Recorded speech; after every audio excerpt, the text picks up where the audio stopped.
सच बोलने वाली बहू। देखो ममता, मैं आज ऑफिस जाने के मूड में नहीं हूँ। किसी का फोन आया ऑफिस से तो बोल देना कि मैं घर पर नहीं हूँ, किसी जरूरी काम से गांव गया हूँ। ठीक है, मैं चला सोने, बाकी मैं संभाल लूंगा। ममता बेचारी, जैसा नाम वैसा ही नेचर। ना कभी झूठ बोला, ना फरेब, ना किसी से चालाकी की, ना किसी की पंचायत। सुन लेती है पति की बात और फिर कुछ देर बाद फोन आता है। हेलो, कौन? मैं सुनील का बॉस बोल रहा हूँ। दफ्तर में इतना काम पड़ा है, अभी तक ऑफिस नहीं आया। वो क्या कर रहा है? फोन दीजिए उसे। जी वो तो सो रहे हैं, कह रहे हैं कि आज गर्मी बहुत है तो घर के मजे लेंगे। बॉस को बीवी की बात पर गुस्सा आ जाता है। तो उसे बोल दीजिएगा कि अब घर में गर्मी के ही मजे ले, कोई जरूरत नहीं है यहाँ आने की। ये बोलकर बॉस फोन रख देता है। ममता सारी बात सुनील को बता देती है। न जाने किस बेवकूफ से पाला पड़ा है, समझ नहीं आता। तुम्हारे कारण मेरी नौकरी चली गई। अरे झूठ बोलने में क्या जा रहा था तुम्हारा? ममता को समझ में नहीं आ रहा था कि उसकी खता क्या थी। अरे जो है वही तो बोला। फिर एक रोज, बहू, अरे बहू, कहाँ है तेरा पति? इस महीने घर के खर्चे के पैसे भी नहीं भेजे। क्यों? माँ बाप की फिक्र खत्म हो गई है क्या उसे? पाए लागू माँ जी, वो ये बोल रहे थे कि माँ को क्या है, घर का राशन, खेत का पैसा, मवेशी का दूध, फिर भी न जाने क्यों मेरे सर पर भार देकर बैठी है। तभी सुनील ममता के मुंह पर हाथ रख देता है। क्या रे कलमुँ है, हटा बहू के मुंह से हाथ। अरे क्या क्या बोलता है तू? वो तो इसकी झूठ बोलने की आदत नहीं है, इसलिए पता चल रहा है। देख मेरी सास कितनी शरीफ है। हाँ, तेरी माँ तो मोहल्ले की बदमाश है ना, और तेरी सास शरीफ है। बेटा ममता को देखता है और गुस्से से बोलता है। अब खड़ी खड़ी देख क्या रही हो? और भी कुछ कहना है क्या? माँ आई है ना, जाकर छाछ ले आ ठंडी वाली। ममता अंदर चली जाती है। माँ, इसके सच बोलने की आदत के कारण मेरी नौकरी जाते जाते रह गई। वो तो मैंने अगले दिन जाकर पैर पकड़ लिए मालिक के। नहीं तो सब जानता है बहू की आदत नहीं है झूठ बोलने की, तो तू शांत क्यों नहीं रहता? क्यों उसे झूठ बोलने को बोलता है?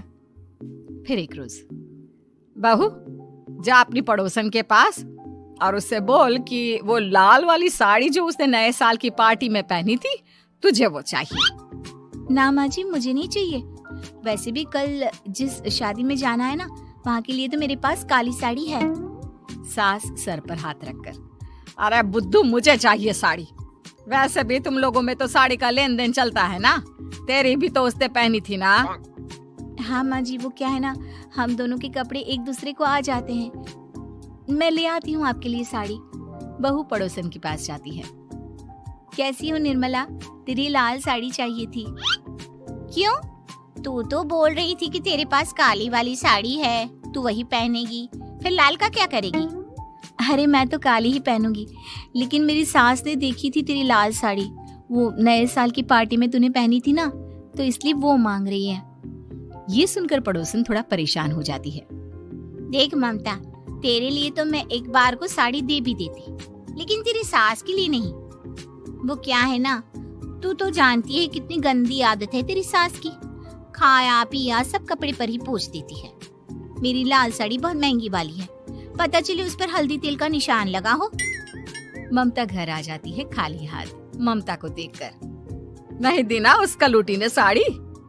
अब आए तुझसे लेने तेरा सामान, अच्छे से बताती हूँ। माँ जी वो क्या है ना, मुझे तो वो दे रही थी, लेकिन आपके नाम पर नहीं दी। अरे किसने बोला था मेरा नाम लेने को? बोल देती तुझे पहनना है, लेकिन ना, तू तो ठहरी सच की देवी। न जाने सास क्या सोचती है, पर हंसने लगती है। अरे माँ, क्या हो गया? क्या सोचकर हंस रही है? याद है जब बहू को देखने गए थे? हाँ बस सही बात है। याद आ गया कैसे मेरी सास बाजार के खाने को बोल रही थी कि ममता ने बनाया है। और बहू ने आकर सब बता दिया कि ये सारा खाना तो बाजार से आया है, वो भी कल्लू हलवाई की दुकान से। ममता दोनों की बात सुन रही थी। हाँ माँ जी, वो कल्लू हलवाई का ही था। मुझे तो आज तक पता नहीं चला कि माँ ने क्यों कहा कि मैंने बनाया है। खैर, मैं तैयार होती हूँ, शादी में जाना है ना। पूरा परिवार शादी में जाता है, जहाँ खाना वाना खाकर सभी बैठे होते हैं कि एक औरत ममता की सास से कहती है, क्या बात है बहन जी, मेरी आपकी बात हुई थी तो आप तो बोल रही थी कि लाल साड़ी पहनने वाली हैं, तो मैंने ये काली पहन ली। पता होता कि आप लाल नहीं पहन रही हैं तो मैं ही अपनी लाल पहनाती। अच्छा जी, तो इसलिए पूछा जा रहा था। अरे इतनी साड़ियां हैं कि क्या बताऊं। मैंने सोचा तो था, पर ये सामने दिख गई तो यही पहन लिया। अच्छा, मेरी तो तैयारी काफी दिन से चल रही थी, फिर भी आज ऐसा लग रहा है कि ठीक से तैयार नहीं हुई मैं। तभी आ जाती है हमारी सच्ची बहू, ममता बहू। आंटी जी, वो क्या है ना, पड़ोसन की लाल साड़ी माँ जी को पहननी थी, लेकिन आप तो जानती है माँ जी की आदत, सारा खाया पिया कपड़ों पर ही पोंछ देती है, तो उसने साड़ी देने से ना ऐन वक्त पर मना कर दिया, तो अब इन्होंने ना मेरी साड़ी पहनी है। औरत ममता की सास को घूरती है, अरे मांग कर ही साड़ी पहननी थी क्या? हम जैसे तो खुद की ही साड़ी पहनते हैं, चलो चलते हैं।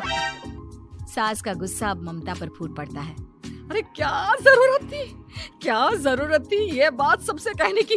अरे घर की इज्जत का कोई ख्याल है कि नहीं तुझे? हाँ, मैंने क्या बोल दिया माँ जी? मुझे क्यों डांट रही है? मेरी गलती क्या है? ममता को रोता देख सुनील आ जाता है। अरे माँ, क्या हो गया? पता है ना शादी का माहौल है। सास सारी बात बेटे को बता देती है। देख रहा है तेरी बहू का हाल। अरे इस लड़की को तो ये भी नहीं पता कि कब कहाँ क्या कैसे बोलना है। अरे लेकर जा इसे यहाँ से। सभी घर आ जाते हैं। सास का मुंह तो फूला ही रहता है कि एक दिन, चलो बेटा, बहुत दिन तुम लोगों के साथ रह ली, अब चलो। वैसे भी ऐसी बहू के साथ समय कैसे कटे, जो ना झूठ बोलती है ना लोगों की चुगली करती है। अरे गाँव में ही ठीक हूँ मैं, कम से कम 4 घर की खबर तो मिलती रहती है, वो भी मसाला डालकर। कैसी बात कर रही है माँ? अभी तो आई है, रह जाना, कितना अच्छा लगता है तेरे रहने से घर। तभी ममता आ जाती है। अच्छा लगता है, लेकिन आप तो बोल रहे थे कि न जाने कब तक रुकेगी, जाने का नाम ही नहीं ले रही। जाए तो कम से कम घर में थोड़ा सा फ्री सा तो फील करूं, यही बोल रहे थे कल माँ जी आपके लिए। सास बेटे को देखती है, लेकिन क्या कहती बेचारी, जब अपना ही सिक्का खोटा हो। चली जाती है चुपचाप गांव। फिर एक रोज घर की घंटी बजती है। सामने खड़ा होता है सुनील का बॉस। सुनील है क्या घर में? वो क्या ना, मैं यहाँ से गुजर रहा था तो सोचा थोड़ा ऑफिस का काम डिस्कस कर लूं। ममता कुछ कहती कि तभी वहाँ सुनील आ जाता है। अरे बॉस, आप आइए आइए। क्या बात है, घर तो बहुत सुंदर है। वैसे भाभी जी, आपकी खूब बातें सुनी है कि आप कभी झूठ नहीं बोलती। ये तो पता नहीं, लेकिन हमेशा सिर्फ कुछ न कुछ ऐसा बोल देती हूँ जिससे परेशानी हो जाती है। मैं ऐसा नहीं चाहती, लेकिन क्या करूँ। खैर, बॉस कुछ देर रुकता है, काम की बात होती है। ममता के साथ सब चाय पीते हैं और जैसे ही बॉस जाने को मुड़ता है कि क्या जी, कितने नेक इंसान हैं, फालतू ही आप खड़ूस और निकम्मा बोलते हैं इन बॉस को। अब क्या, बॉस के कान तक खुद के लिए अनमोल वचन पड़ जाते हैं और फिर ओह, तो ये बात है। और क्या कहता है ये? अरे बॉस, आप भी किसकी बात पर विश्वास कर रहे हैं? अरे इससे तो ये भी नहीं पता कि आलू प्याज कहाँ रखा है। अरे ये क्या जाने क्या बोलना है क्या नहीं बोलना है। मतलब जो मुंह में आ रहा है बोले जा रहा है। भाभी जी आप बताइए। नहीं बॉस, लग रहा है कि कुछ गलत बोल गई मैं। वैसे ये सिर्फ इतना ही बोलते हैं कि आप में कोई टैलेंट है ही नहीं, आपकी नौकरी इन्हीं के कारण तो बची हुई है। अरे बस कर ले अम्मा, अब क्या करवा कर मारेगी, बड़ी मुश्किल से तो नौकरी बची थी मेरी। सही कहा, बची थी, लेकिन अब निकल गई। तेरे टैलेंट के भरोसे चल रही है ना मेरी नौकरी, अब देख तू। अच्छा, तो आप भी यही मानते हैं? वैसे ये बात तो है, सुनील काफी टैलेंटेड है। बॉस चला जाता है। सुनील सर पकड़कर बैठ जाता है। माना सच बोलना एक अच्छी आदत है, लेकिन ममता आज का समय ऐसा नहीं है। तुझे थोड़ा सा समाज को देखकर खुद को बदलना होगा, समझी? जी मुझे तो पता ही नहीं चलता कि मैं क्या गलत कर रही हूँ। यकीन मानिए मैं जानबूझकर नहीं करती। सुनील सोच लेता है कि वो किसी न किसी तरह अपनी बीवी के इस भोलेपन का इलाज करके रहेगा, लेकिन सवाल ये कि कैसे का जवाब अब मिल जाता है। और फिर एक रोज ममता की माँ आती है। ममता, तुझे तो पता है तेरे पापा का काम ठीक नहीं चल रहा है, कुछ पैसों की जरूरत थी, तेरे पास हो तो मदद कर दे बेटा। ममता माँ को घर खर्चे से बचाए पैसे दे देती है। पैसे देने के बाद सुनील आ जाता है। अरे सासू माँ, आज यहाँ कैसे आना हुआ? नहीं बेटा, वो ममता की याद आ रही थी ना तो आ गई। वो क्या है ना, पता है पापा का काम ठीक नहीं चल रहा है तो माँ कुछ पैसे लेने आई थी। क्यों? यहाँ क्या पैसे का पेड़ उगा है? अरे कौन सी माँ अपनी बेटी के ससुराल का खाती है? कोई जरूरत नहीं है पैसे देने की। वापस कर दो माँ जी पैसे और निकलो यहाँ से। आगे से यहाँ पैसे लेने नहीं आना। सुनील ये बोलकर निकल जाता है। उसके जाने के बाद, बेटा ममता, तूने मेरी बेइज्जती कराने के लिए यहाँ बुलाया था क्या? अरे छोटा सा झूठ बोल देती तो तेरी माँ की इज्जत बच जाती, लेकिन चलती हूँ मैं। सास बाहर जाकर बाहर खड़े सुनील से कहती है, तेरे कहने पर बेटा हमने ये नाटक तो खेल लिया, लेकिन उसका क्या असर होता है ये नहीं पता। थोड़ी देर बाद सुनील घर आता है।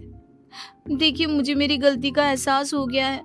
मैं समझ गई हूँ कि सच कितना सच होता है और उसकी कीमत आज के समय में बहुत बड़ी है।